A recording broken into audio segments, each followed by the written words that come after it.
Se você não sabe que existem 5 tipos de anticorpos e está interessado em saber, essa aula é para você. No vídeo anterior falamos um pouco sobre as imunoglobulinas, que são os anticorpos, e eles servem para fazer um processo de neutralização de micro-organismos, como a gente observa aqui na imagem. Esse tipo de neutralização a gente chama de opsonização, que é quando os anticorpos se ligam a esses micro-organismos. A opsonização, ela ajuda muito no processo de fagocitose, porque os fagócitos, como os macrófagos, por exemplo, possuem receptores da região FC, que é a bundinha do anticorpo, e com isso a fagocitose se torna até 1000 vezes melhor. Os anticorpos são produzidos por células B, vimos tudo isso no vídeo anterior, aqui muito rapidamente para a gente dar uma relembrada. E essas células B, quando estão no seu estado de naive, quando elas estão virgens, ou seja, quando elas não encontraram o seu antígeno estranho ainda, o seu micro-organismo, elas produzem anticorpos numa taxa muito baixa e deixam essas imunoglobulinas ancoradas na membrana plasmática. Porém, esses anticorpos, como a gente viu, como eu falei no iniciozinho da aula, eu tenho de 5 tipos ou 5 isótipos diferentes de imunoglobulinas. Quais são elas? IgM, IgG, IgD, IgE e IgA. A IgM, gente, juntamente com a IgD, são anticorpos que as células B, no seu processo de amadurecimento na medula óssea, elas produzem inicialmente a IgM e depois a IgD.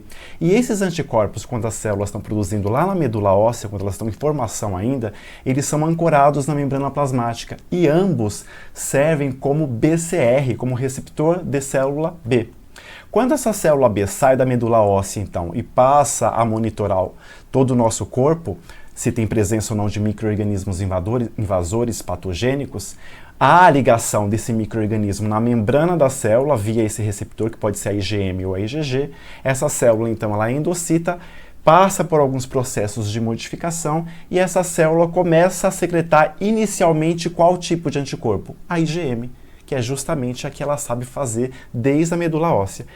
A IgD, ela é produzida pela célula B para ser o receptor de célula B, e eu li em um trabalho faz um tempinho já que essa IgD ela está presente no intestino, mas a gente não encontra IgD em números consideráveis na corrente sanguínea. Então IgD e IgM são imunoglobulinas que servem inicialmente na célula B como BCR. Infecção inicial, essa célula B secreta então o quê? IgM, depois ela secreta os outros isótipos. IgG, gente, quando a gente encontra IgG? IgG ela é produzida nas infecções corriqueiras que a gente tem, infecções virais, infecções bacterianas. Então a célula faz a troca de classe e passa a produzir IgG para tentar neutralizar esses micro-organismos, opsonizá-los e para eles serem removidos de maneira mais eficiente do nosso corpo. Só que além disso, se você é mamãe ou se você conhece alguma gravidinha, a gente sabe também que a IgG ela atravessa a placenta para proteger o feto, então ela tem um papel na imunidade neonatal.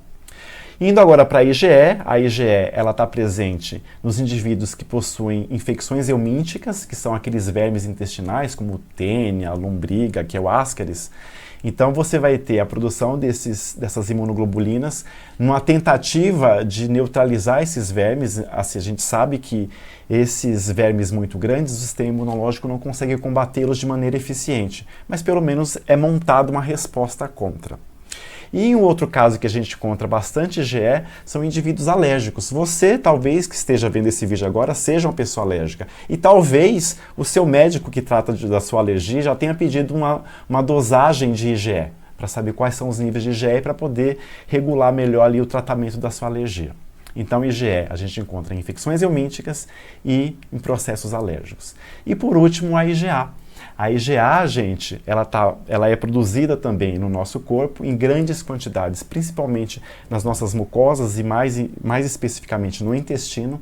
E lá no intestino a gente tem diariamente sendo produzido por um adulto saudável normal cerca de 4 a 6 gramas de IgA diariamente. A IgA também está presente no leite materno. Por quê? Porque quando o neném nasce, o sistema imunológico dele não está pronto ainda, está em maturação. E para que eu tenha uma proteção de todo o trato gastrointestinal do neném, do recém-nascido, no leite materno existe a presença de IgA, que vai ajudar para fazer essa proteção inicial. Beleza, gente? Essa mini aula era sobre isso, sobre os isótipos de imunoglobulinas e Caso vocês tenham mais interesse no aprofundamento dessas aulas de anticorpos e de outras aulas de imunologia, me sigam lá no YouTube e assistam as minhas aulas. Um abraço e até o próximo vídeo. Tchau, beijo para todo mundo.